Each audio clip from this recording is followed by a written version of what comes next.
Welcome to ASA Central Line, the official podcast series of the American Society of Anesthesiologists, edited by Dr. Adam Stryker. Welcome back to Central Line. I'm your guest host, Dr. Zach Deutsch. Today I'm joined by Dr. Shobana Rajan for a discussion of anesthesia education and the many ways it is evolving, which is the topic of June's ASA Monitor. Dr. Rajan happened to be guest editor for this issue. I'm very pleased to welcome her to Central Line to talk about this topic, which is one that many of us have interest in, whether we're in academic medicine or not. Welcome to the show, Dr. Rajan. Thank you so much for this kind invitation to take part in this podcast. We're glad to have you. Getting us started off, can you tell us a little bit about yourself, your career path, and how you got interested in medical education and what your role in education is right now? Sure. I did my first residency in anesthesiology at one of the premier institutions for education and research in India. And I worked for a few years before I came to the United States and then did my second residency in anesthesiology. Now, the most valuable lesson that I learned during my initial years of training in India was to think and learn reflectively. The whys, the whats, and the hows, and to continuously build on foundational concepts. And this has become my philosophy of education as I subsequently transitioned to the United States. So when I trained the second time, this gave me the opportunity to look at education with a fresh perspective, which is through the eyes of my co-residents in the United States. And I was struck with the realization that there was this growing divide between the millennials and the faculty, because the faculty were trained with traditional lectures, whereas the millennials at that time were more into digital learning. And, if you gave them a traditional lecture, it's possible that many of them would zone out. So I realized at that point that there needs to be some drastic reforms in education. And I've been working on it since then.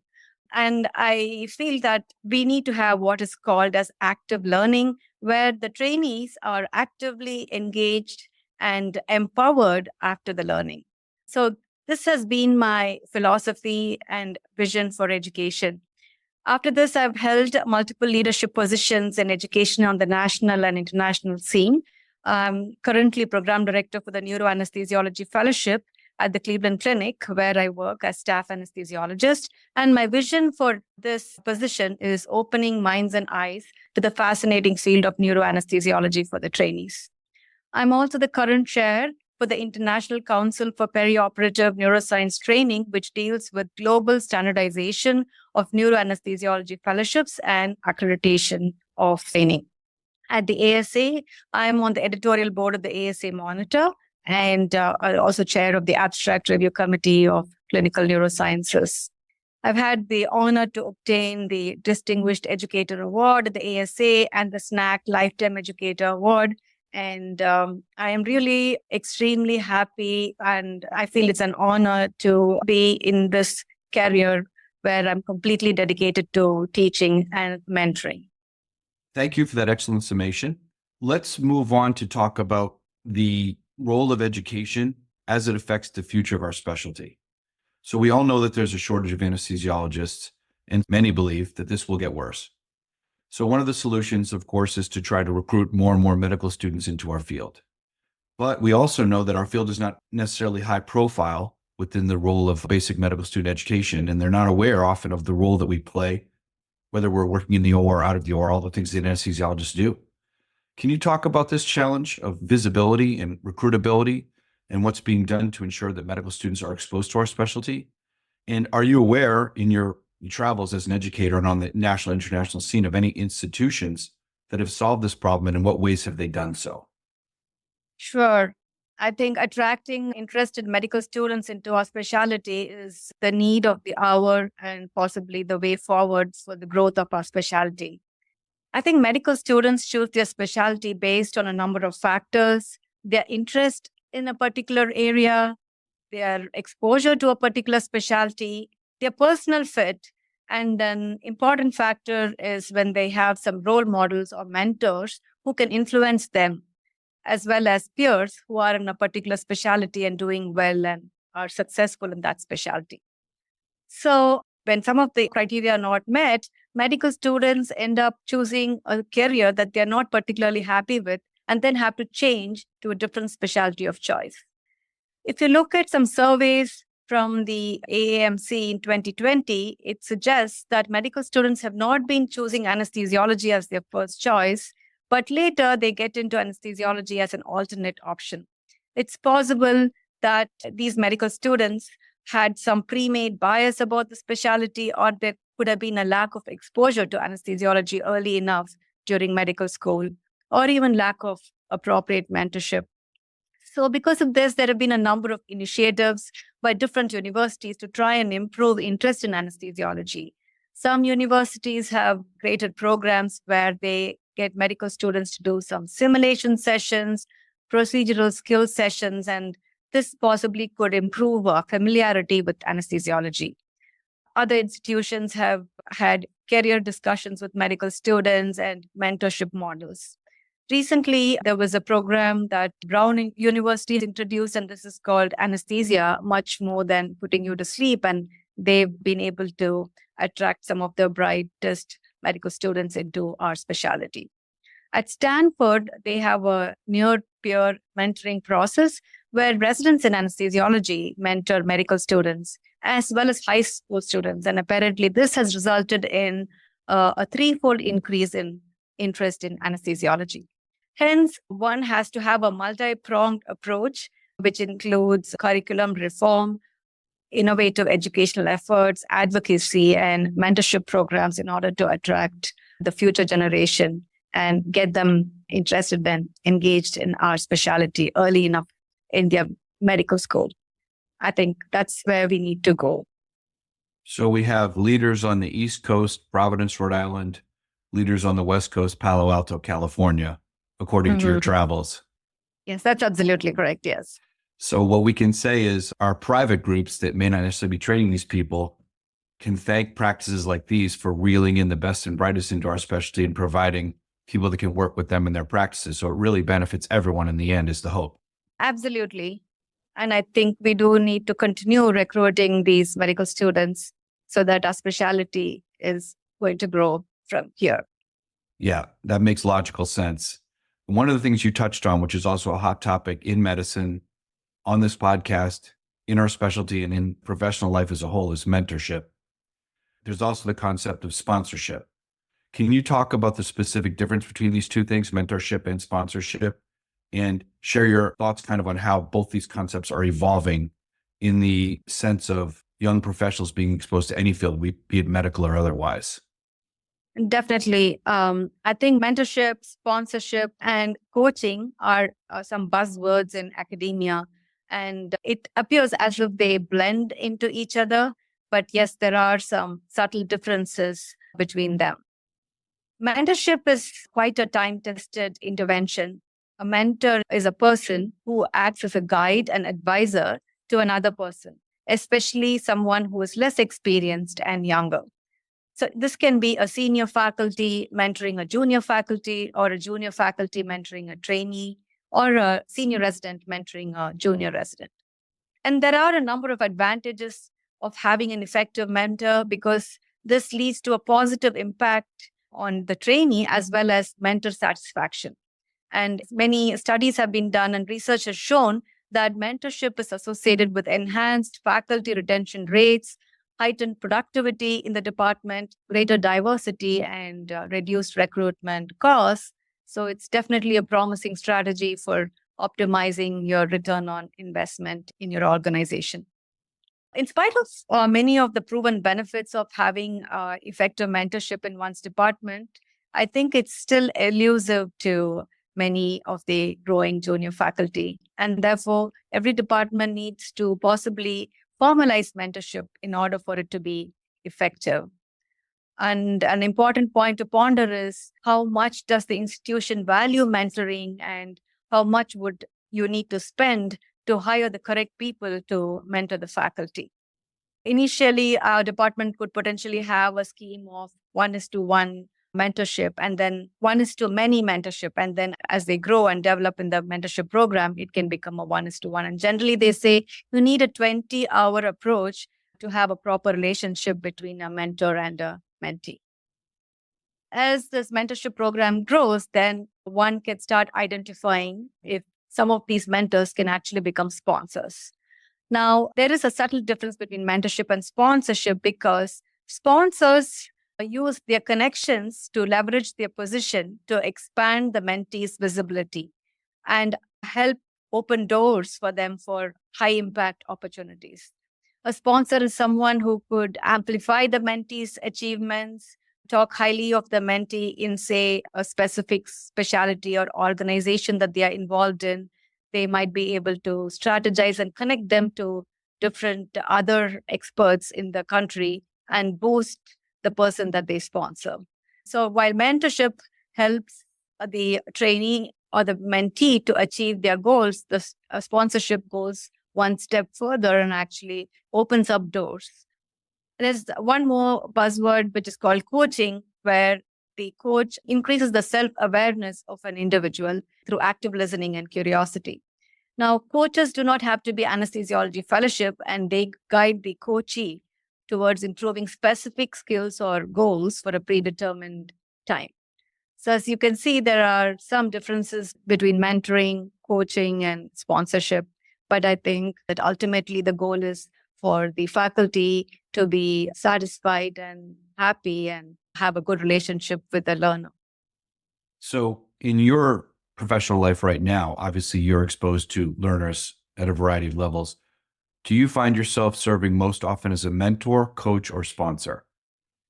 I've served as a mentor as well as a sponsor. I have not served as a coach, but definitely mentorship and sponsorship. And I've also been a mentee. And therefore, I do really understand both sides of the coin. And I feel very grateful to have had such excellent mentors and sponsors, which have given my career such a boost. We know that the specific environment, the learning climate is another term for it, is very important for learners and trainees. And this is especially true for those from groups like underrepresented minorities that may feel uncomfortable in certain situations for a variety of reasons. In your opinion and role as an educator, what kinds of interventions help to create understanding, mutually beneficial discussions, and proper self-reflection? And given that, what steps can we take as on an organizational basis and as individual educators to ensure that our trainees and that our learners feel comfortable and valued and can be productive in their specific environment? The issue of the underrepresented minorities is something very near and dear to my heart. For a seamless and effective learning experience, there should be a strong relationship between the learner and the educator. However, there have been some previous surveys that have indicated that the underrepresented learners have felt isolated and have felt invisible. And this kind of culture could be associated with self-doubt in the learners and ultimately could result in burnout. And the same thing can happen even to the underrepresented faculty who may feel that they are not being valued in a department. And because of this, there have been instances when many of them have left academic medicine, and this could definitely be a big loss for a department. So many departments have come up with innovative ways to improve the experiences for some of these learners. In 2022, the Medical College of Wisconsin Pediatric Residency Program created an anonymous survey for residents to report if they experienced any microaggressions, and they even tracked these incidents and interventions. And they had mentors and offered some intervention as well.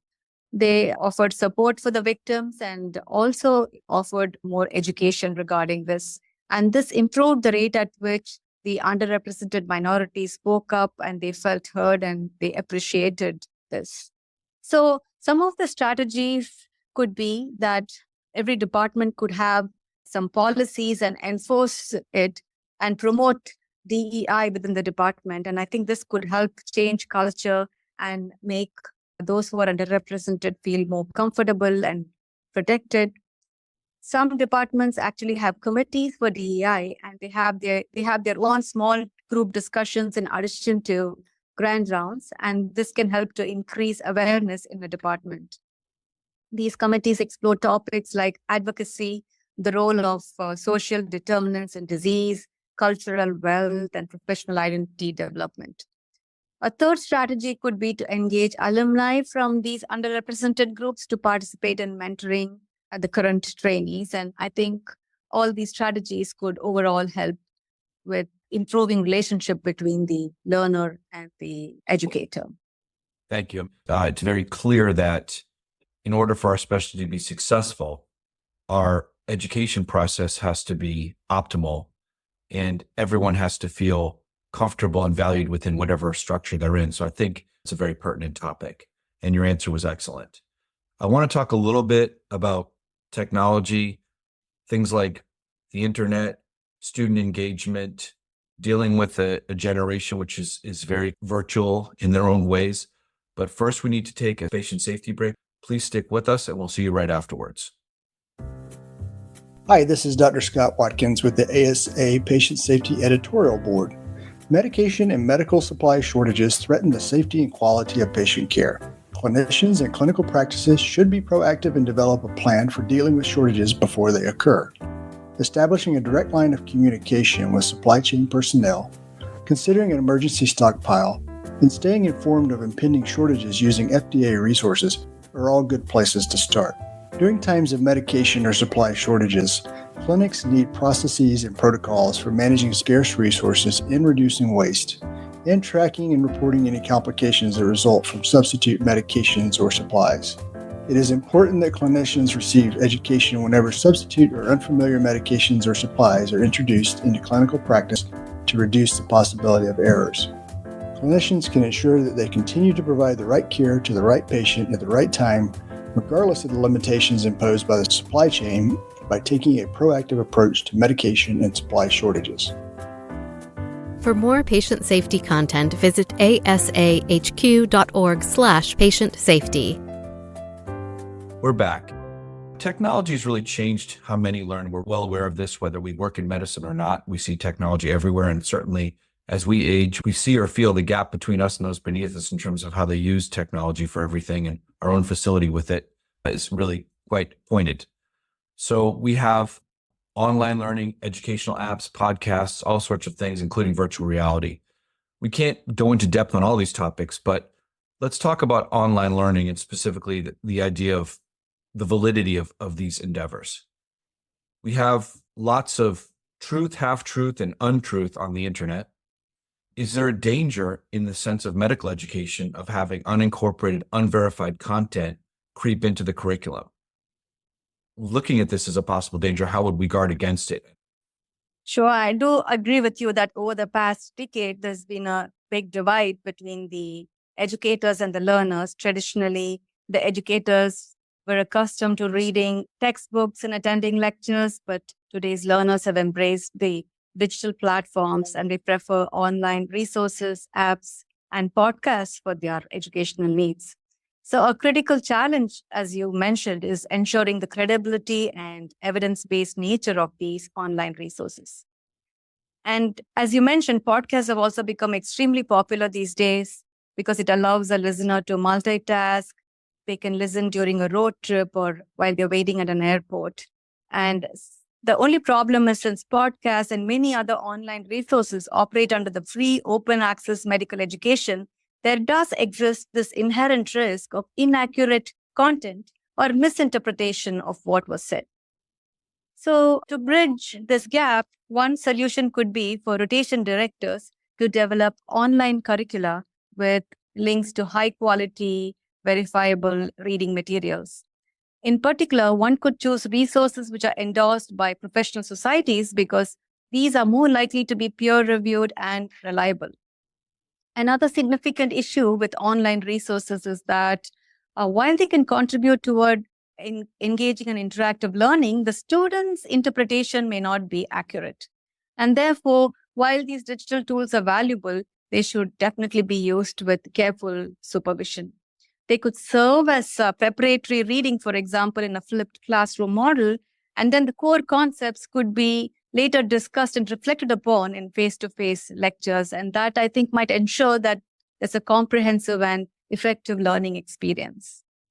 So there could be different ways in which one could approach this problem and make sure that the learners are actually getting the maximum out of these so-called online or hybrid resources. So let's talk about one specific aspect of technology, which is immediate: virtual reality, a big technological advancement. How do you see the role of that in our field, and what are the pros and cons of incorporating it or its usage in general? I'm really glad that you brought virtual reality up because it's an exciting breakthrough and it's poised to significantly transform the landscape of education. It offers an immersive virtual digital learning environment, and the learners have to use these Oculus glasses or a head-mounted display to visualize the virtual scenario, which obviously appears real and lifelike. For example, when the trainee performs a central line insertion with the Oculus glasses, the experience feels very authentic and three-dimensional, and this closely mirrors a real-life scenario. Obviously, the advantage is it allows for an active engagement of the trainee and an interactive environment as well. So when they do an actual central line on a real patient, it might be more stressful and it's prone to complications, obviously. But when you do it in a simulated environment, such as this can produce some discomfort, just enough for adequate learning to occur without really the undue stress or any complication for a patient. Additionally, if they make a wrong movement with their hands, it's possible that you can configure the system to create an audible alarm or a loud sound, and this would alert the learner that they're doing something wrong, and then that can steer them in the right direction. So it actually gives audible feedback. Another advantage of virtual reality is that the faculty is able to assess each trainee's proficiency level because the VR or the virtual reality dynamically assesses trainee performance. And as with everything else, there are some downsides as well. For example, you can have unforeseen things in real patient scenarios, but actually recreating them in a simulated environment is much more difficult. And the tactile feedback that you get may also not be as accurate as when you're inserting in a real patient. So many people are able to use fiber optic. They learn and they're able to intubate a mannequin fiber optically. But when they actually do this in a real patient, it's definitely harder, right? So it's something similar to that. But I think with technological advances, you can overcome these disadvantages possibly in the future. And then there's something further advanced called augmented reality and extended reality, which are emerging technologies, where these technologies actually overlays information onto the real world and they enhance but not replace the user's real environment. So while virtual reality, everything's virtual, in augmented reality, apparently you actually are able to see it on a real patient. There was a recent article about extended reality where they elaborated on how it can be used to teach crisis management. They can create avatars or have a collaborative learning with people from different countries. For example, if you want to teach or learn regional blocks, then there's collaborative learning possible with the use of extended reality. So there's a lot of growth in this area. And now, whether it's all going to be just a gimmick or whether it is going to come in the future, we still have to see. Are you currently using this technology at Cleveland Clinic? At Cleveland Clinic, we've been discussing about it, but we haven't really started using it. We have simulations, but not virtual reality yet. And I do know about some other institutions, such as University of Michigan at Ann Arbor. I think they are collaborating with some other departments to try and implement virtual reality. And they have done some pilots, and I'm pretty sure they're going to collaborate with more departments, and soon people would be trying this out. And what will be interesting will be the interface between the classic simulation that we've done with the control room behind the one-way glass and this, because I do note that I recently went to my 25th medical school reunion at George Washington University, and they had a simulation lab that had those standard aspects of simulation that we're kind of aware of, the mannequin, the control room, but there was also virtual reality aspect in other rooms that were kind of separate. But over Sure. time, I think these things are going to kind of merge over time and create that type of experience, it seems to me. Yeah, I would completely agree with you on that. And I think we are yet to see how this evolves. But I think there's a lot of exciting times ahead. For sure. And we've been talking about technology. Obviously it goes pretty quick and there's a lot of smart people driving this. Mm. It certainly makes our world smaller in that things that used to be a major issue, communication, email, text, now we're all joined instantaneously and constantly. So given this virtual world that we live in and this interconnectivity that's global, how does it impact learners and educators in anesthesiology, from fellowship directors to program directors to regular attendings? What's the role of that interconnectivity and global awareness, if you will? Again, I think this is an excellent question, and I'd like to discuss virtual borders in education by referencing the International Council for Perioperative Neuroscience Training. Now that there are so many advantages and advancements in technology and neurosurgical techniques, and because of increasing complexity of neurosurgical intervention, there has been a lot of push towards developing neuroanesthesiology fellowships, which initially were not standardized. But now the thinking is that one needs to have standardized neuroanesthesiology fellowships. And instead of just making it national, the Society for Neuroscience and Anesthesiology in Critical Care went ahead to try to make it a global standardization of neuroanesthesiology fellowships. That is, neuroanesthesiology having just virtual borders, like you mentioned. So the ICPNT, which is the International Council for Perioperative Neuroscience Training, currently has about 38 programs under it from different countries: North America, South America, United Kingdom, Europe, Asia, Australia, and the Middle East. And it's also growing. And now these different programs from different countries are able to collaborate virtually. They have monthly webinars where their trainees present.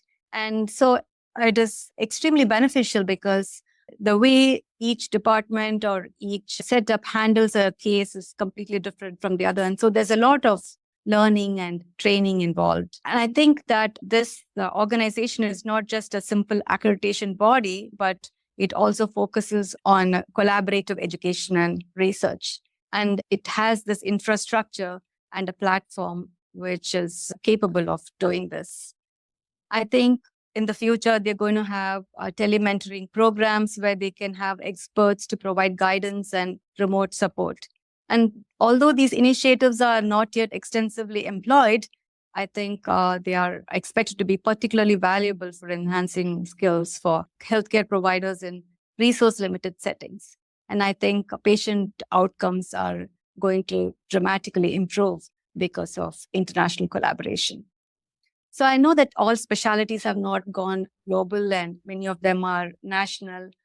But since neuroanesthesiology has grown in this global fashion, I expect that it's going to grow very rapidly in the near future. It'll be interesting to see, given the spread of technology and whether it be in medicine or just the news feed, everything is instantaneous now. So certainly whatever we do will impact immediately somewhere else. We're coming to the end of our time here, and I just wanted to ask you, as the guest editor of our June issue of the Monitor, I'm just wondering if you have any parting words or thoughts that putting this issue together brought to mind, or things that you want to communicate to our readers before we go. Sure. I just want to say that I'm extremely grateful for the opportunity to put this issue together, because after all my experience in the area of education, I was constantly trying to visualize how I could tie everything together so it makes sense, and wanted to give it some shape and life. And I'm really grateful that this issue of the ASA Monitor gave me that opportunity. And I do feel that we are gazing into a bright future with digitalization, affording a very rapid, speedy grasp of concepts to fit the fast pace of the current age. I must say it was an amazing experience to identify important themes and putting all the articles together. I approached different experts in education in the field, and I think this is a consolidated issue which covers the breadth and depth of education. And I think all the articles complemented each other and they gelled together like pieces of a puzzle. But we do need to remember that at the heart and core of education is the important relationship between the mentor and the mentee, and the trainees need to feel valued and validated so that they can learn and give their best to their patients. As physicians, we see patients on some of their worst days in their life, and we need to be fully capable as an empathetic, caring, and a competent physician to be able to care for them. And I think we are gazing into a very bright future for education. Thank you so much. Thank you for joining us, Dr. Rajan. Your conscientiousness and commitment to medical education and the future of our specialty is noted and appreciated by myself, and I'm sure by many other members, and will be noted by our listeners. For those listeners who want to learn more or read more about the topics we touched on today, you can visit asamonitor.org. And everyone, we look forward to seeing you again on the next episode of the Central Line podcast series. And take care. Leverage educational resources to further develop residents' knowledge and skills. Join a unique collaborative community of 120 organizations participating in ASA's Anesthesia Toolbox from top programs across the U.S. and the world. Access faculty resources, rotation study guides, quizzes, simulation scripts, PBLDs, and more. Explore all the offerings and subscribe today at asahq.org/toolbox. Subscribe to Central Line today, wherever you get your podcasts, or visit asahq.org/podcasts for more.